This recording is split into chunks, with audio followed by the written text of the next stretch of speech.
Just a reminder, we have to start this. We are being broadcast in audio form only on YouTube tonight, so please be aware, and we hope our 3 listeners are going to enjoy it. Do we have any declarations of interest?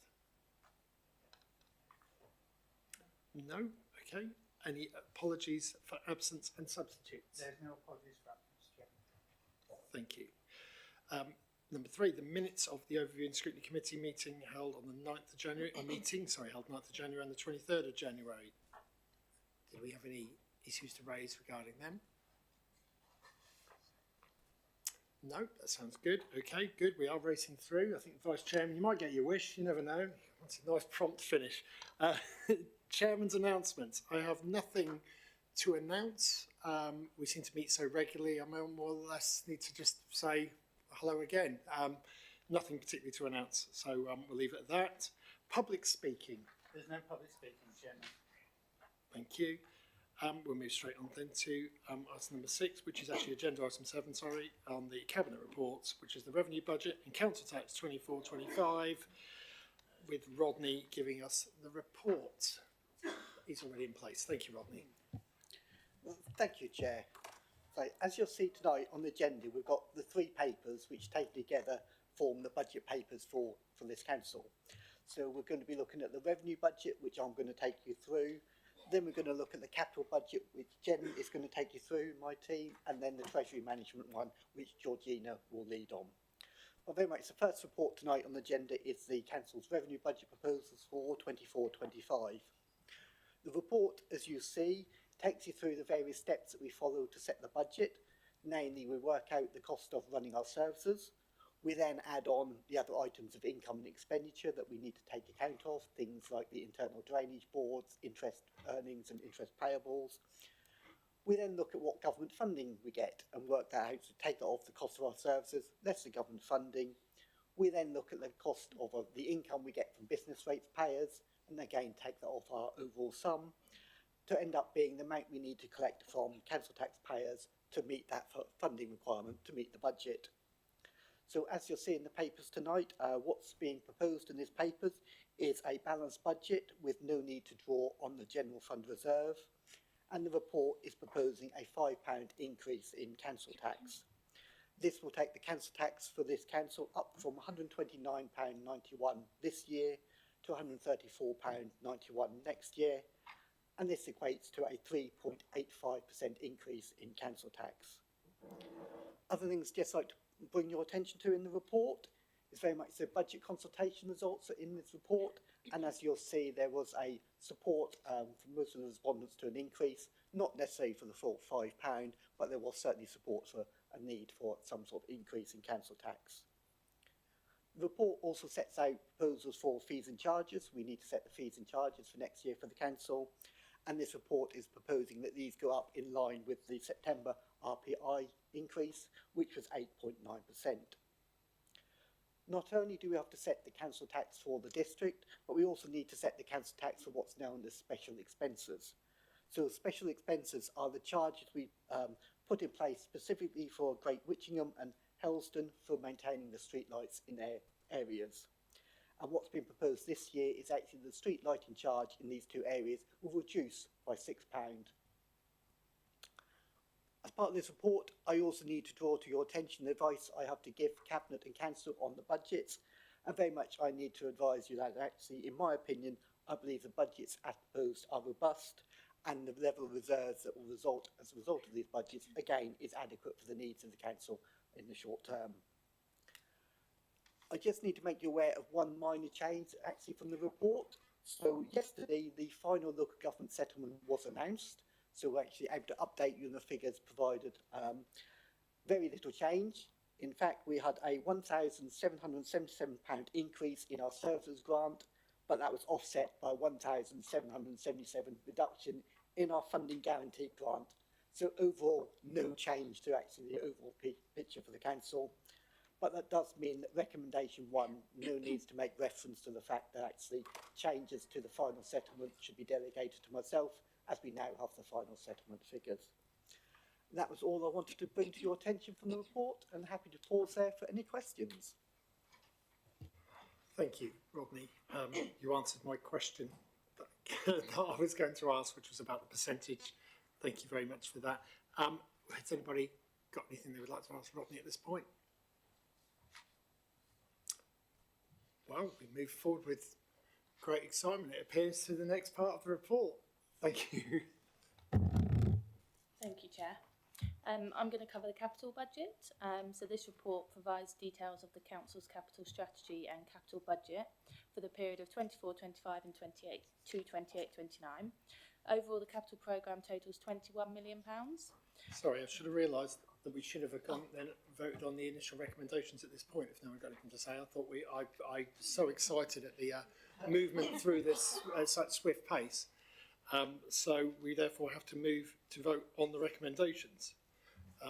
Given that we haven't had any questions regarding those, I'm tempted to take them all on block rather than read them as separate items. With everyone's acceptance, so I think we'll go ahead and do that.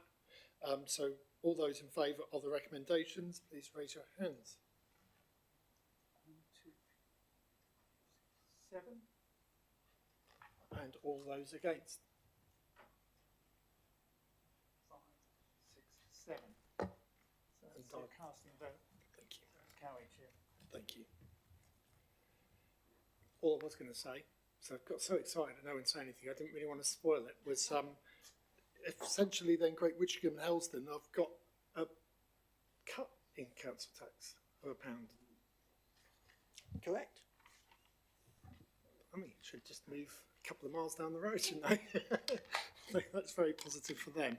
I'm sure local we've got several local members from representing those areas, so they can pass on that good news to their residents.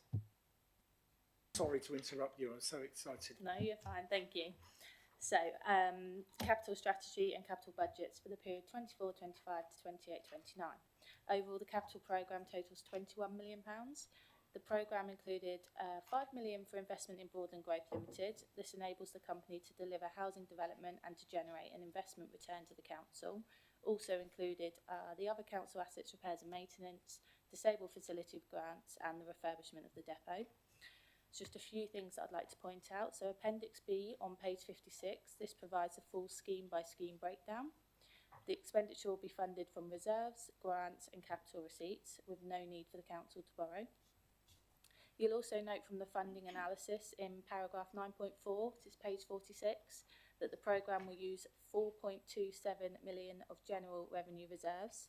As such, the section 151 officer's advice, as detailed on page 55, is that there is also a need to review the medium-term capital programme during this period, during the forthcoming financial year, in order to reduce the potential draw on the general revenue reserve. Cabinet is already fully aware of this and has started, and as stated in paragraph 3.2, which is page 42, is committed to continually reviewing this programme and moving forward to ensure that the council obtains value for money from every penny of its expenditure and the programme is continually affordable. That's all from me, so I'm happy to take any questions. Hopefully I can answer them for you. Thank you. Thank you. Do you have any questions on the capital strategy and capital programme? Fran. Thank you, Chairman. I just wanted to ask a bit more about Broadland growth. Obviously, we've got money in there for Broadland growth, and I know further paper we're talking about the opportunity perhaps to build an exemplar, exemplar homes. Obviously, we've already done that. That Carrabrick, which won numerous awards. So it's not a new thing that we're suggesting. I just wondered what else you were suggesting there, really. What additional things to what's happened before? Is there any suggestion there be any change to our direction? Or thank you. Okay, thank you. So there's no change in direction at the moment. This is available for any schemes that Broadland Growth might come forward with. You'll notice that in the programme it's shown as a provisional project, so the intention would be if a scheme did come forward, or when a scheme comes forward to Broadland Growth, it would then be considered for approval and then actually being built in to carry out that scheme. But we just need to wait and see what Broadland Growth schemes can come forward. Thank you. Yeah. So I mean, we can discuss it further on when we talk about the vision and the delivery plan, etc. But I mean, we don't know what exemplar means. So any potential generator of income for Broadland growth would be considered. It wouldn't be discounted because it's not exemplar. Or that's all I'm trying to get to, really. Yeah. Thank you. I think that would have to be a political decision on a case-by-case basis. So did you?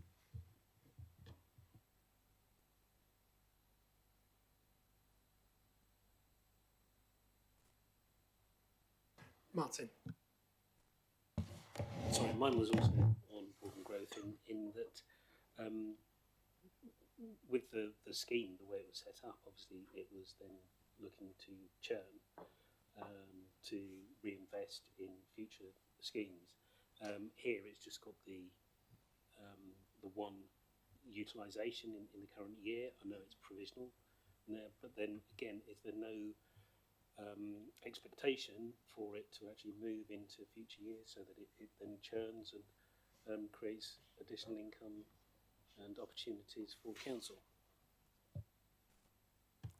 Thank you. That's a good point you've identified there. We did look at whether we should be showing it coming back in again and then potentially being reinvested. But until you have the details of an actual scheme, you can't really know when it's going to be coming back in. So actually, will it come in a year later, 2 years later, 3 years later?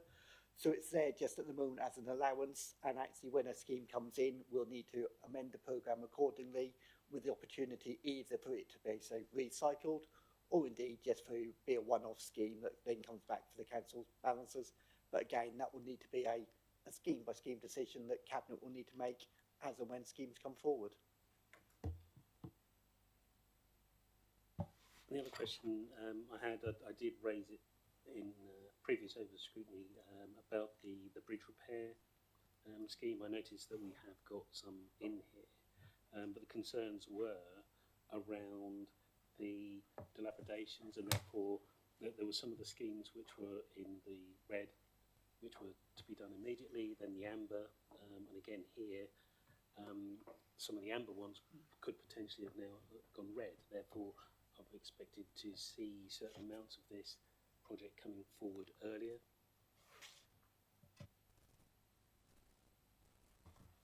So my understanding was that the work was ongoing to address the highest priority needs, and that was already being put into place. But I'm sure where bridges will deteriorate and change over time. So as and when new surveys are done, there may be a need to review these figures going forward. Jonathan. Yeah, I personally feel that as a strategy and a way forward, we've not seen things like that Thorpe Lodge could be utilised with Broadland growth, and that way actually getting something happening to that. So that to me is, there is scope to be doing some projects, but they're not coming forward in the same way. The money's there, but the projects aren't. And obviously, with projects that could come forward and generate income, that would be a plus then, because you wouldn't need to then be taking it at other places in the budget. So I just feel this is lacking in any real substance, unfortunately. But obviously from that, we've seen that Thorpe Lodge is still there. So what would that not be a project that could be done with Broadland growth? There's no reason why it couldn't be. It could be a project that Broadland growth may consider, but I think we need to wait for Broadland growth to come forward with proposals as if they can make it viable to stack up. I'm sure they're looking at that as an option, and a number of other schemes as well. I'm sure they're keen to bring forward proposals as quickly as possible. Eleanor. Yes, thank you. In point 8.4 on page 44, it says a budget of 3.2 million is included for refurbishment of the waste depot. I just wondered how far we are on with that project, when it's likely to be delivered. Has it been started? And is that a sufficient amount in the budget as costs are rising all the time.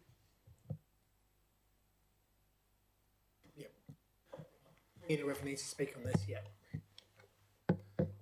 Thank you. The project is secured planning permission, so it's secured its planning permission. We're in the final stages of negotiations with Veolia over the costs of the scheme, but the budget provision that has been allowed for will cover the costs of the scheme.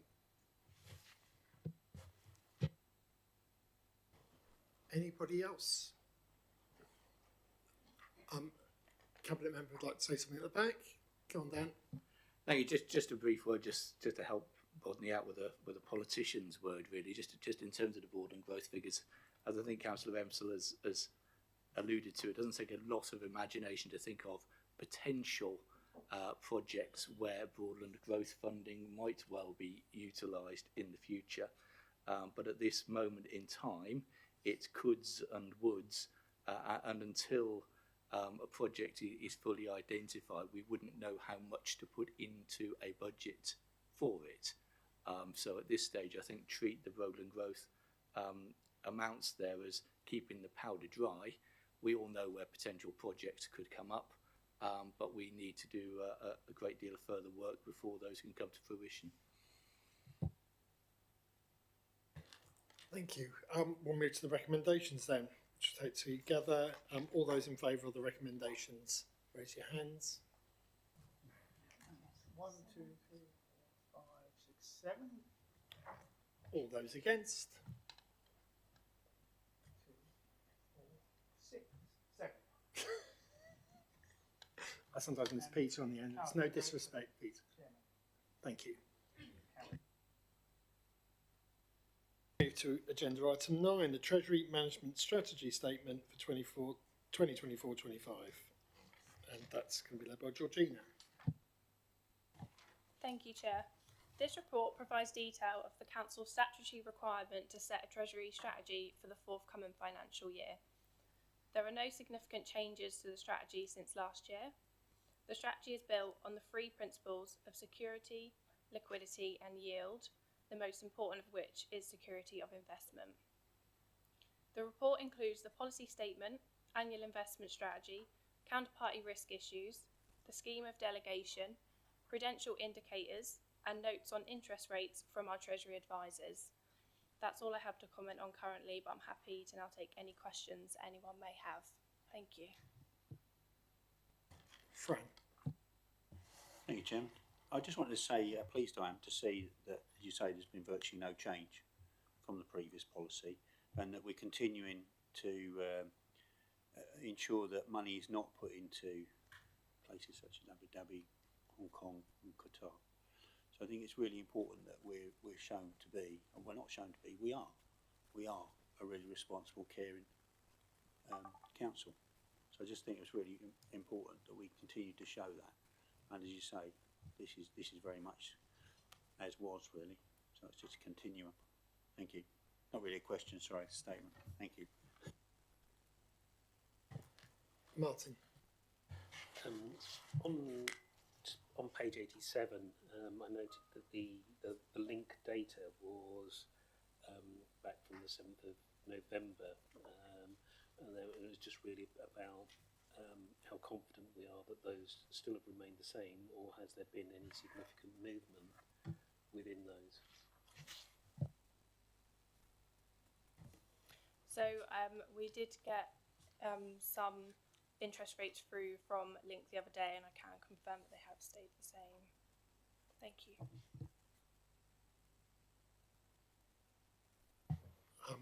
I actually echo Fran's comments about us being seen to put our money in the right places.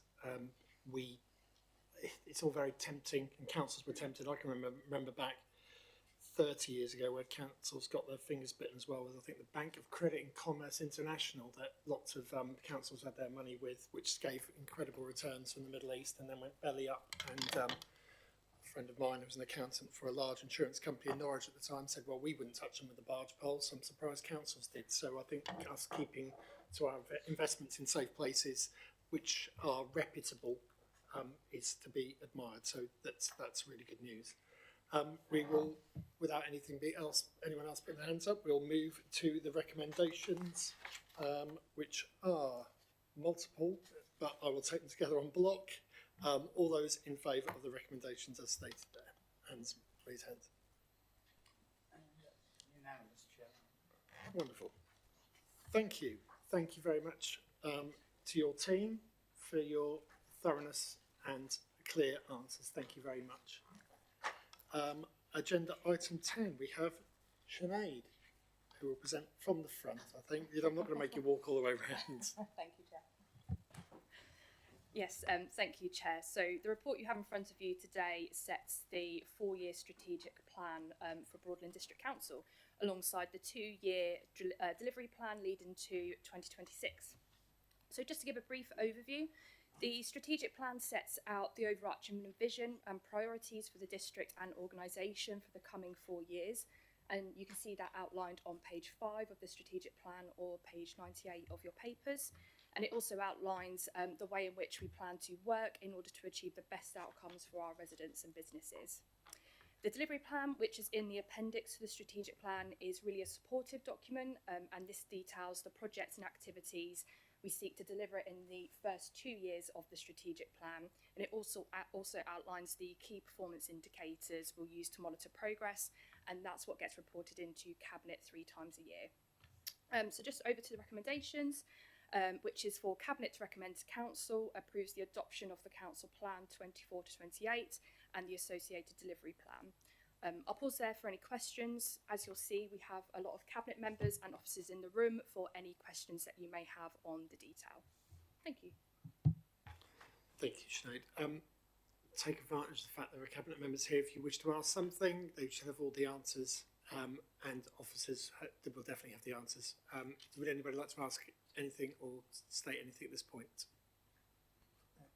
Oh, Peter. I read this with interest, I have to say, and what I looked for particularly in the forward by Sue Holland, was that I couldn't find reference to cost-effective services, which, to my way of thinking, is something that the council should be absolutely committed to. And if I did a straw poll of my residents, I'm sure one of the things they would mention to me and recommend was that we did have a well-run, cost-effective, efficient council. Now, I don't see that in the forward, so where, please, is it in the plan? Because I couldn't see it. Perhaps I just missed it. Sinead, do you want to answer that? Yes, thank you. So the 5th priority, which is a modern caring council safeguarding our future, the first aim there is ensuring we provide value for money services by making the best use of our resources for the benefit of our residents.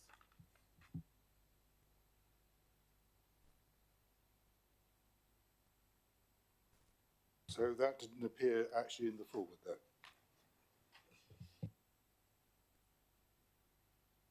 It is within the strategic plan, but not those exact words in the foreword. I do find that surprising, I have to say, and while this is full of warm words, motherhood and apple pie statements, so to speak, I would prefer it to be much more hard-hitting in terms of finances, where the money will go, how we will actually spend council tax money, and so on and so forth. And I find this, frankly, a bit woolly.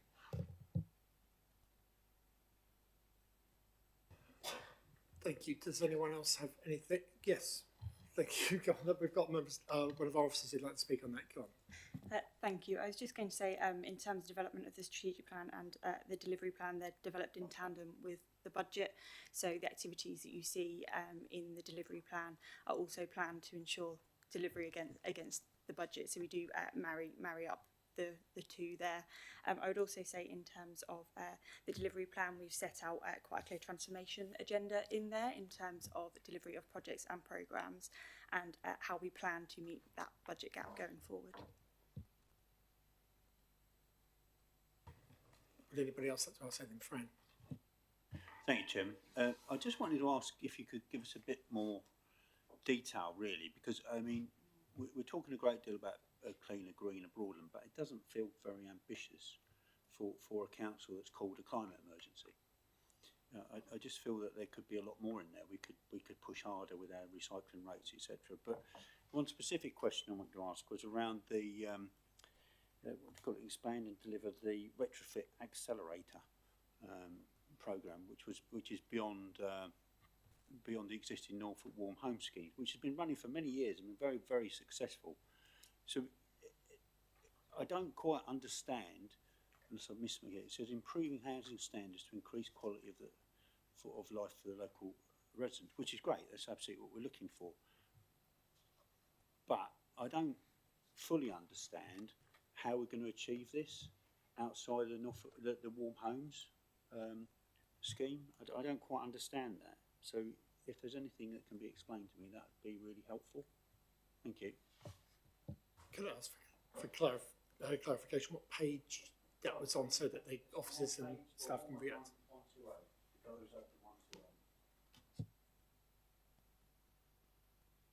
It talks about a pilot project starting, well, in April this year, but a pilot project of what? So that helpful to understand. Thank you. Mike, do you want to speak on this? Thank you, Chairman. So we're just working through the final details at the moment of what a pilot programme could look at. Basically, we're sitting on a programme board, which is central government looking at retrofit as a programme to not only support carbon reduction but also improve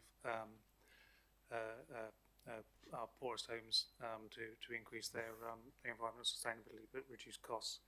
So that's something that we're working through at the moment. There's a lot of talk about this agenda.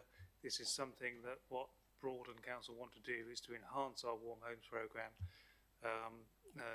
this year with pilots and testing, that we'll be in a really good position to influence change when the current Warm Homes programme finishes in 2025. At this moment in time, the Warm Homes programme is quite constrained by resources, but also in terms of the funding that comes down and the criteria of that funding. What we want to do is to be in a position this year where we test and really innovate in the way that our thinking is, so we're in a better position to champion a future retrofit programme post April 2025. Jan. Yes, thank you very much. Yes, thank you for explaining that, Mike. I think what we're looking at here is encouraging a buy-in, literally, to improvement of housing for those who are willing and able to do so, but at the same time anticipating future funding coming forward, and that by developing this programme now, it's both advocating for that funding and anticipating that funding coming forward from central government. Now, we'd be remiss if we didn't do that, given that our needs are to reduce carbon emissions, to improve the energy efficiency of our homes, to reduce carbon emissions, and to help with the cost of living. So there are all those co-benefits in a programme like this. But clearly, we don't have that funding readily available now within the council. And I think, Fran, you mentioned before about advocating for and lobbying for that kind of funding. That's one of the reasons we put forward the motion on the Climate and Ecology Bill, to be able to say this is exactly what we want to do, and to say to central government this is something that is generally supported within the council, and it will help in that lobbying for the funds that are required to be able to put forward this, go forward with this programme. So it's anticipating, it's lobbying for, it's advocating for, and being in a position to be able to take advantage of what central government funding may come forward. Thank you, Chairman. There's nothing in the budget to support this, as you say. Once again, it feels as if we're just waiting for central government to press the button and say, yeah, you do this and we'll give you some money. And it doesn't resonate with a council that's calling for a climate emergency and supporting the Climate and Biodiversity Bill. it just doesn't resonate with that. If we're really serious about this, you know, if the administration is serious about this, then surely they should be putting some money forward to do this. They should be prioritising this, and that's what I don't get. So I feel like that's missing. Not in this paper here, because we're not talking numbers in it, but obviously in previous one, which fits in with this. So I just think there's a disconnect there between, like, you know, what we're saying and what we're actually doing. I'll let Jake come back in on this. Yeah, thank you very much. So we've clearly invested the staff time and resources into developing this proposal. So looking at the feasibility of such a programme and within our resources being able to spend that time and effort and to consult you know, more widely with what is possible. And that's where it connects with a number of other initiatives as well, such as developing the skills that are required to be able to implement a programme of this kind. And so we're currently looking at developing those skills through a Green Skills project.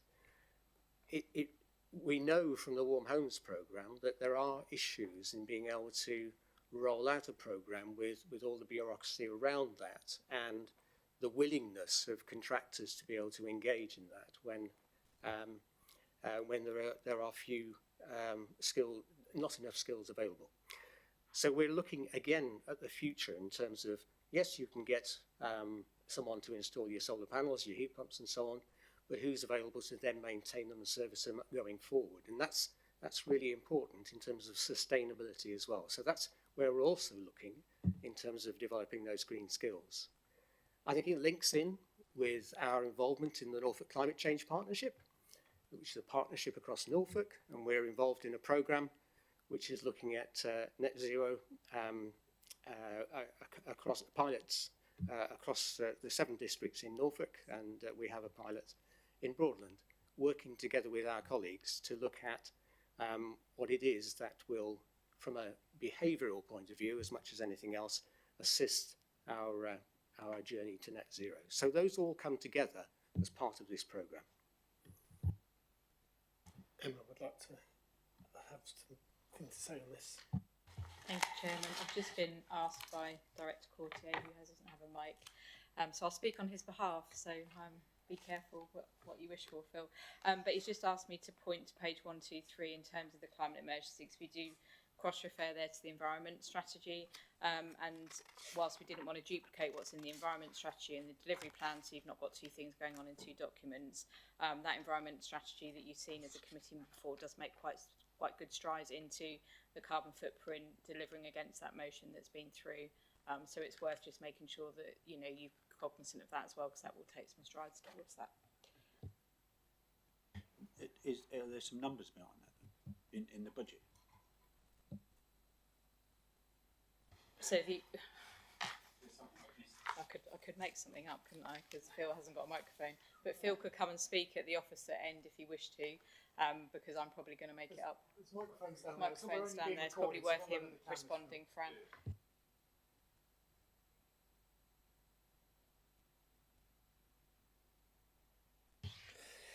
So I'm not expecting you to recall or remember all of the aspects of the environment strategy. Some of those are just caught in business as usual. Some of them are caught in specific schemes. We turned off the gas to this place on Friday, which is brilliant, and we should celebrate that. That was part of a funding scheme that's already had numbers against it. But this isn't just a snapshot, that is an ongoing priority. You're absolutely right. There is a real climate challenge. We need to be addressing that. We are addressing that through some of the day job, through some exceptional projects, and we will continue to address that, but bring, where we need to, specific and bespoke business cases.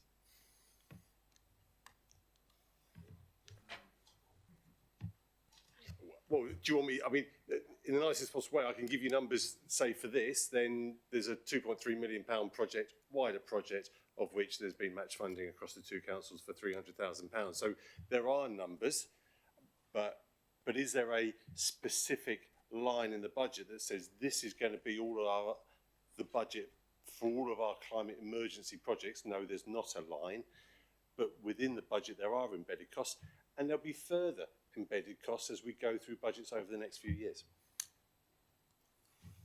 And Jan, final comment back. Yeah, I think we could look at a lot of this in detail. We haven't got time for it now, but it's around mainstreaming what we're actually trying to achieve here. So across the board, we're building into what we're doing in terms of quality of homes, in terms of in terms of energy efficiency, in terms of skills development, in terms of planning and looking at design codes. All those things need to be mainstreamed within what we're doing here to achieve our net zero carbon emissions goal. And so it's inbuilt, or it should be inbuilt and mainstreamed across all we do. And the environmental strategy helps us to do that. Part of that is also looking at our carbon footprint. So we have our carbon footprint for the council, which is reported on an annual basis as well, so that we can check and track just how well we're doing there. So all those come together as part of mainstreaming what we're trying to achieve here. Thank you. Does anybody else have anything they'd like to ask? Councillor James Simon. Yeah, thank you, Chair. You have said in here that you want to proactively respond to biodiversity net gain in new development, and Jan has just mentioned that they want to make new houses more energy efficient. All of those, probably the easiest way to increase biodiversity is to have bigger gardens. There's a cost involved in that, and there is also a cost in building green homes. You know, they're a lot more expensive. Is the council looking at reducing Section 106 costs and SIL payments to facilitate or help developers facilitate greener homes with bigger gardens to create more biodiversity? Thank you. I mean, my response is as soon as you, or my just as someone who's a buyer of houses in the past, as soon as they give you a bigger garden, they put up the fee, so they get that money back anyway, without having to give them money back on the sill. But that's just my 2 pence, So, but I'll leave that to Phil to answer. I could speak for probably about 20 minutes on this sort of subject, but I'll refrain from doing so. In reality, actually, it's the SIL payments. A lot of SIL payments go back into green infrastructure projects, and you look at the spend across Greater Norwich, a significant amount of green infrastructure and green environmental projects have been funded through SIL. So it does recycle around. I think I'll challenge the point about larger gardens are probably one of the best contributors to biodiversity net gain. It depends. There's a lot of people that now astroturf their gardens. That has zero impact. So it's not the size of it, it's the nature of it. And actually there's a lot of other biodiversity net gain that is going to have to be achieved, being introduced this year. Literally, as we sit here and speak, biodiversity net gain is going to be something the development industry, is going to have to deal with as we move forward. In terms of Section 106 contributions, that now generally only secures affordable housing, and most other infrastructure contributions comes through SIL. In short, I don't see a situation in which Section 106 contributions or SIL is going to be reduced. We can't reduce SIL. That's a regulatory requirement to impose that. So I think we'll be carrying on as we are. That causes a major problem for the development sector, because there is ever increasing pressures. For those that have seen the news around Anglia Square, that is one example where the development sector is being squeezed more and more. That is a problem, and it's one that we're going to continue to face. Sorry, I mean, I just come back to you on that and say Anglia Square was exactly what was in my mind. You know, the whole issue, young people are being squeezed out of the market with nutrient neutrality and all these costs and taxes that go on developers, you know, and unless we address that, then our young people aren't going to have houses. And that is a huge worry.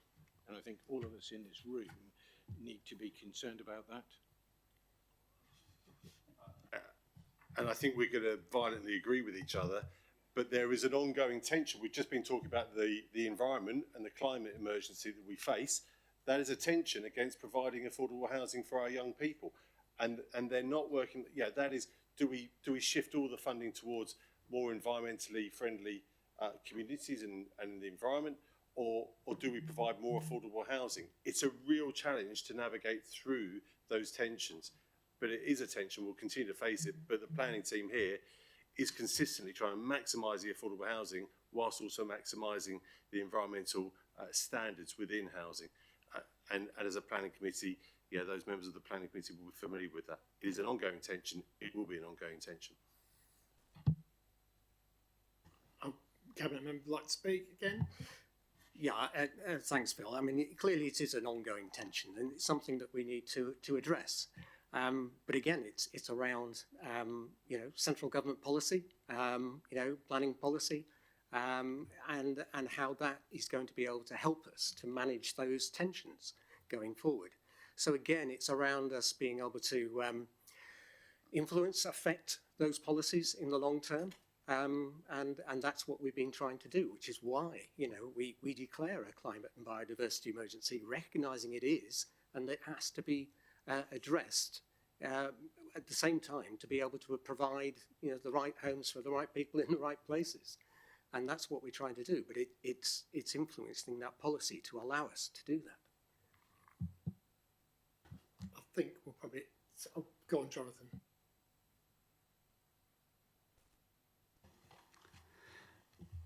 Yeah, we've got two reports here. You've got what we used to call the strategic plan, which is your 4-year plan, and then your delivery plan, which is your 2-year plan of how you deliver your strategic 4 years. I do notice that it's obviously now called the council plan, not the strategic plan. My view would be it sounds a little less active, and I think that's what quite a few of my colleagues have been sort of saying. It just seems a little bit wishful thinking, not as a strategic, this is what we're going to do and this is the delivery plan on how we're going to do it. Draw your attention to page 101 on the council plan, where you've got things like habitat destruction, climate change, invasive alien species, over-exploitation. This is under their current challenges. But then when you get to the delivery plan, you don't see, you see optimisation of council-owned land, but we've got the country park, and I feel that as documents for our residents, that would be, there's your problem, that you've got habitat destruction and problems. The 140-acre country park that which Broadland have now got, should be more highlighted in the delivery plan as something that we are doing. And obviously it's all a bit fluffy. And then you've also got develop and implement a local air quality strategy, and develop and implement, and all these things are development or try and do. But for me, you've got some issues that and I just think the delivery plan should be a bit more structured. And my other concern is that residents need to look at this and understand what it means. Draw your attention to page 124. I did mention this when we were talking about it as councillors, but percentage of household waste recycled. It used to be, we used to say 50%, then we upped it to 60%. Now we're saying 2% increase in overall recycling rate by Q4, Offlog Family Group benchmark figure 21-22 reviewed annually. Now, to the resident, that doesn't mean a lot, but to me it means the Offlog Family Group benchmark figure is 49%, 2% over that is 51. So instead of saying we want a 60% recycling rate, we're saying we want a 51% recycling rate. And so for me, it would be better to just say percentage of household waste recycled, 60%. Or, as we were told for many years, we weren't doing enough at 50%, and then we're moving up to 60%, a more challenging target of maybe 75% if we've declared a climate emergency and we're really working hard on this. So for me, there's not enough in there. I'd like to see more, and to be fair, I do feel that more can be put in there, but at the moment it just seems to be quite uninspiring. Eleanor. Yes, thank you. I personally was pleased to see the final version of this document. I think it does outline some very positive plans to support Broadland residents, and I'd like to say thanks to all those who were involved and who have put obviously quite a lot of work into producing it. Just a really minor point, I think, but on page 98, your list of 4 key priorities slightly differs in order from the ones that follow. So you've got empowering individuals and communities first, that's fine. Then you've got cleaner, greener Broadland, providing the right homes in the right places, in that order on page 98. But as the document goes through, it's swapped round, if you see what I mean. So you've got providing the right homes and then cleaner, greener Broadland. So you just need to swap them over. So that's something you can easily do, Sinead. But thank you. Yes, I think that's just part of the design. We can look at reordering. And Martin. Thank you. I was just going to take us to page 125, just looking around the sustainable, resilient local economy. I saw in the 6 points there. I've already mentioned on S1 previously around the fact that rather than visitor centre, it's a glorified toilet, so we won't expand on that too much more. But I was disappointed to see that there's nothing there given the huge work that we've done within the Food Innovation Centre, and that is a clear area where we could have helped to support and grow the local economy. Given the fact that if we refer back to page 33 of the previous report, that the economic growth,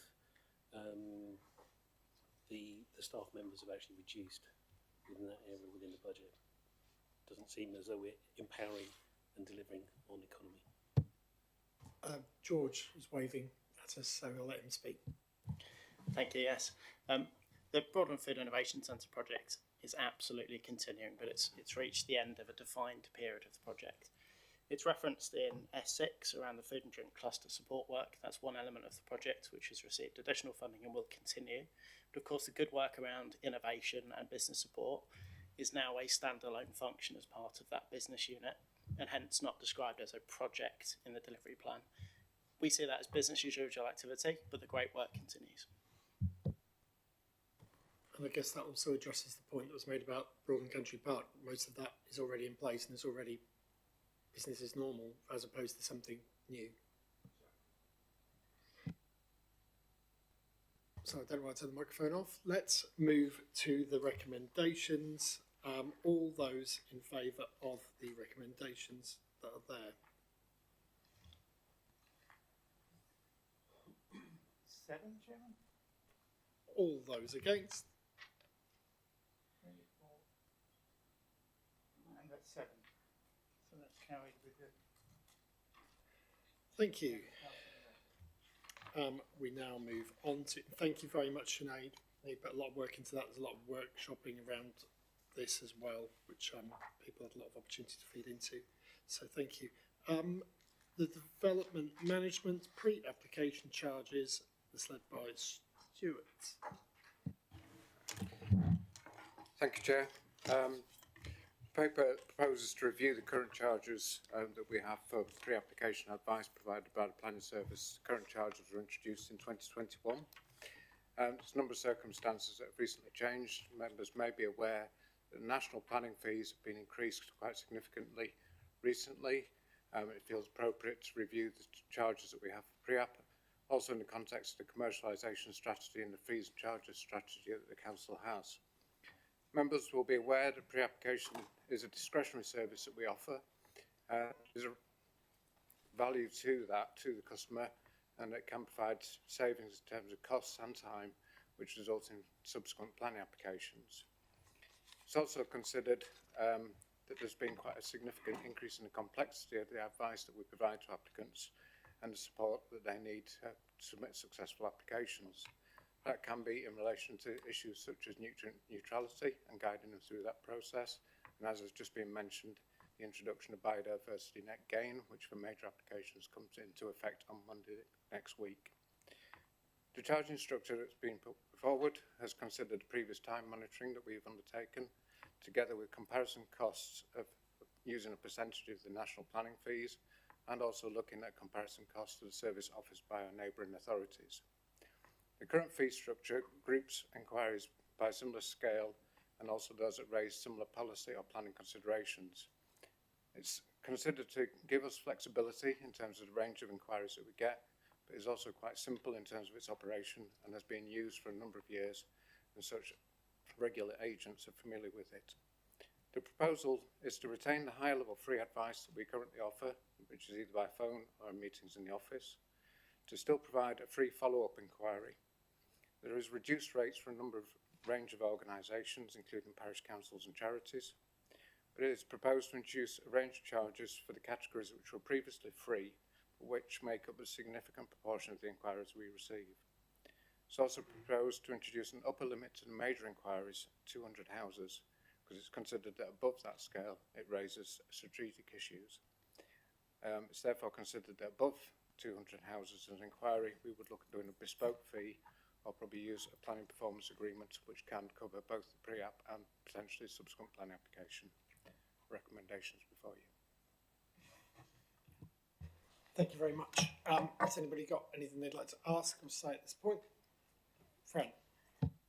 Thank you, Chairman. I just wanted to check. So you've done all the working out. This is full cost recovery. Is this that was the fees are based upon? Is it? So that and I just wanted another thing. I just wanted to check as well. Is you're talking about meeting in office and written reply? Does that include a meeting in the office online, or is that actually sort of with someone physically? I mean, that's a bit of a detail, but I just think it's important to be clear about that. About, you know, if you did a Teams meeting with someone, would that just be the same as a telephone call, or would, you need to have a face-to-face meeting to comply with that? Thank you. Thank you, Chair. Yes, the assessment has sought to cover or recover costs. It's looking at that as part of the service, and that's the basis in terms of how they're being categorised. In terms of the meetings, it doesn't specify whether that's in person or by Teams, but we would obviously look at what is most convenient for the customer. I think the majority of those take place face-to-face, but obviously it's also now got the flexibility of hybrid meetings, particularly in probably some of the larger meetings that we have. They may be bringing in consultants from all over the country. So again, there may be a local developer, but they may be using consultants further afield, in which case we would facilitate a hybrid meeting to meet that. Meeting in office could be a hybrid meeting or not. Yeah.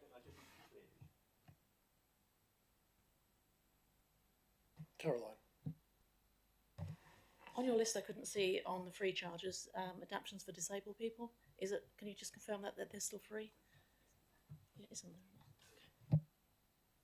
So I think in terms of Appendix 1, and that follows, which are the current charges, and follows through to Appendix 3, which is proposed, the exemptions, which is basically for free, is for adaptations for people with disabilities. So that would be a free inquiry.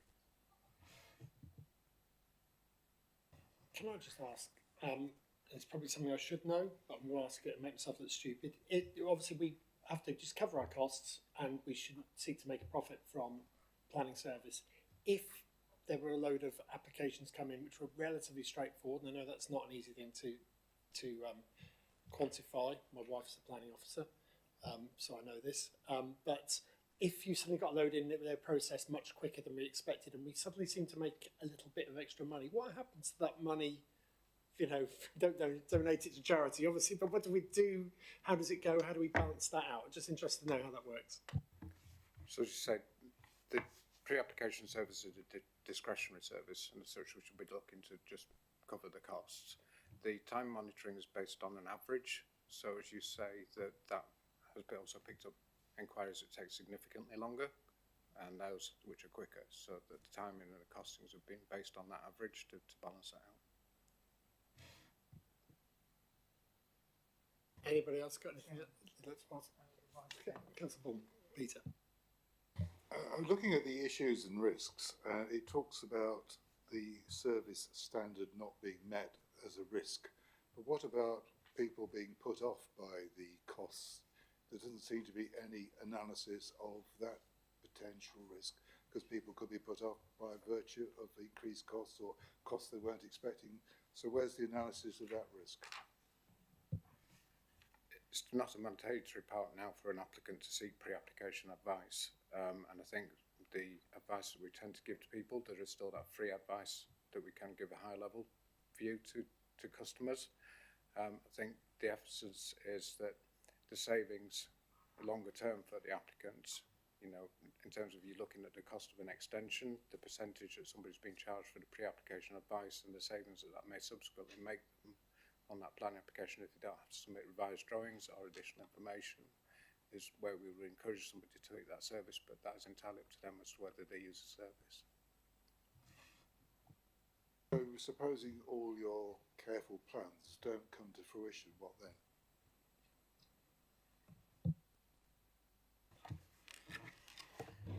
I think when we introduced it previously, we that could have happened also, but it didn't. We did obviously attract people with the categories that we charge for. So I think it is a customer choice on whether they submit a pre-app or go straight to planning permission. Their planning permission could take longer. They might get a refusal because they haven't engaged with us. So the risk is with them that they don't get a speedier service because there's more to negotiate. So it's for them to decide whether they submit or not. Trying to understand if we actually analyse the risks. Yeah, well, we won't be having to deal with that inquiry, so there isn't costing us anything to do with that. There's an added cost to negotiating the planning application and delays for the customer. So if they're not submitting one, we're not having to spend time at the moment. At the moment, they're submitting it because they don't have to pay for it, and we're still having to deal with it. Anybody else? Good. Let's ask Mark. Do you now have enough staffing to be able to carry out service effectively? I would say on basic current levels, then yes, we have. We are using agency at the moment to fill some of our vacancies, but those agency staff are covering our service.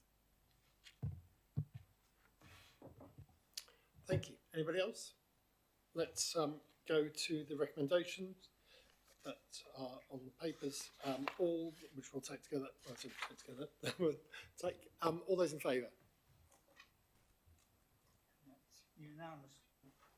Wonderful. Thank you very much for your time. Thank you.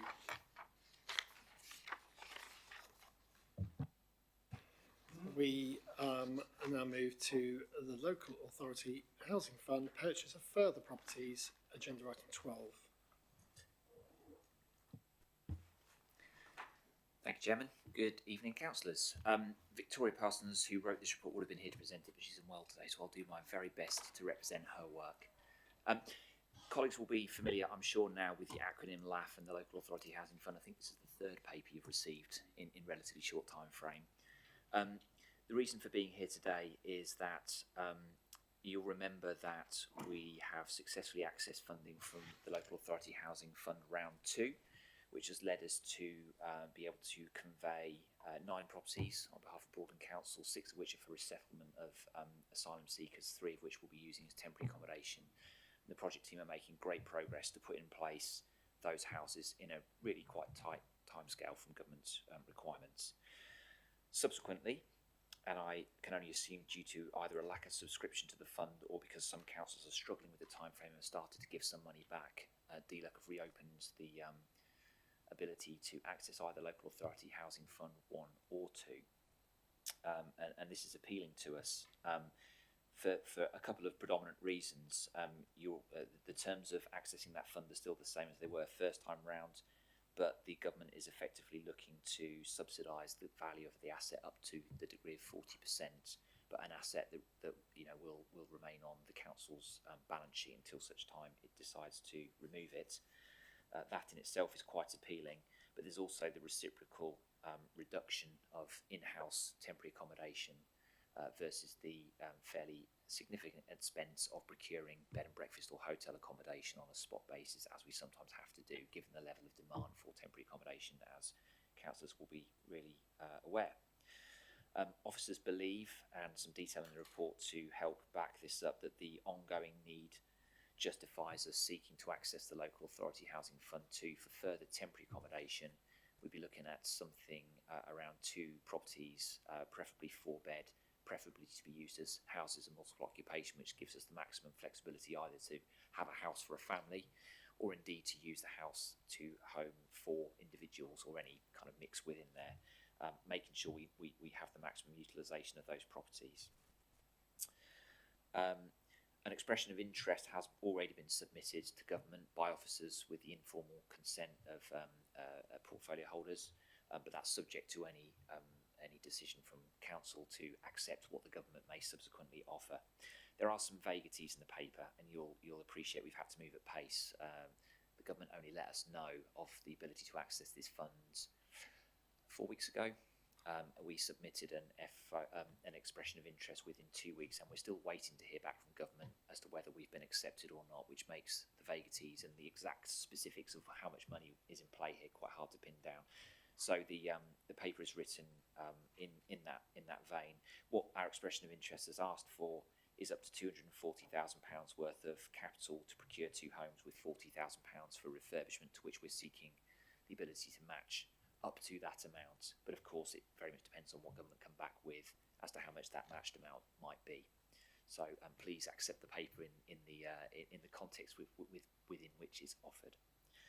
Chair, that's all from me. I hope that covers the bases. Really happy to try and answer questions if you have any.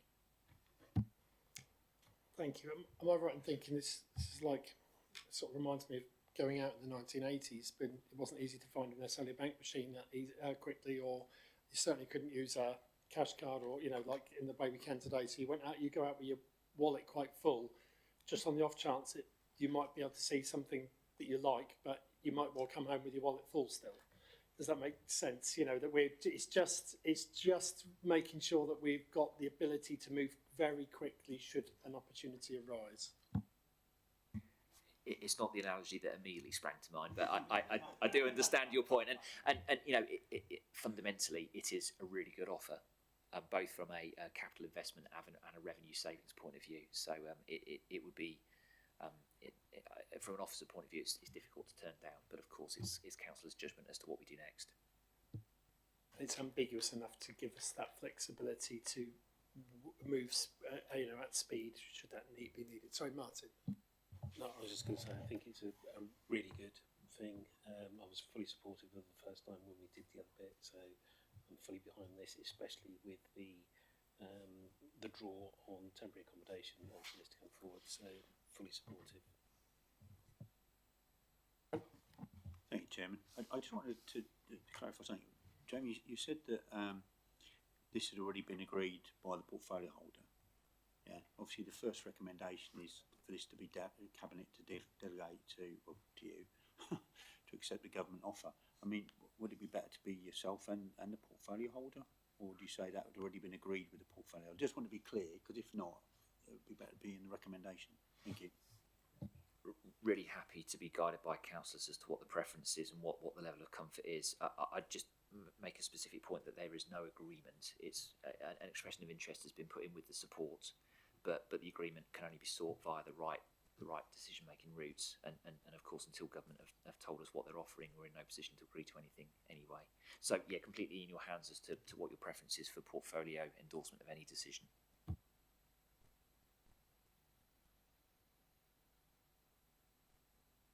Tasha, sorry. Thank you, Chair. Just to confirm, the Cabinet are in full support of this. We have had many conversations. Jamie first mentioned it to me, I think possibly the day he was notified of it. It came to informal exec, I think 2 weeks ago. I have every confidence in the officer team to do this properly and efficiently, and I'm glad Martin supports it as well, so thank you. And Steve, sorry, it's also waving at me. Yeah, so on the point, excuse me, in terms of governance, we do make sure we do governance correctly, as Emma will confirm. So, yeah, is this about expression of interest? So at that point, we had the authorities and informal cabinet to express that interest. No decision actually is made. So first of all, you can't be in the game until you show the interest. So that's what we did, because it's actually so beneficial to the council. Just in terms of revenue and Broadland growth, there's comments made earlier on about Broadland growth and opportunities. Well, this is one where we're taking an opportunity in a business case that is exactly in front of us timely, and we're doing it at fast speed as well, working hand in glove with the officers. So you see in paragraph 2 there on the recommendation on 2, it refers to 235 from Broadland growth. And the net effect of that is that means that we would be reducing our costs on B&B by about 180k. So if you look at the Broadland growth funding for that, what's the equivalent of that? 80% on return, if you like, on savings to revenue, because it's coming out of our revenue account to actually pay for the B&B. So that's really good use of that capital, and of course we're actually having the capital secured in bricks and mortar for the future and in terms of its future asset value. So there's a business case on Broadland growth, and we'll look forward to these recommendations coming forward to the formal cabinet. Thank you, Chair. Emma. Just to come back on Councillor Weimart's initial question with regards to recommendation 1.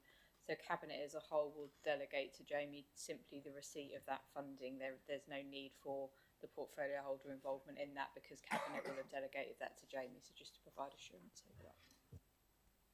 Thank you, Chair. I just want to clarify something. That I'm absolutely not opposed to this at all. In fact, I fully supported it.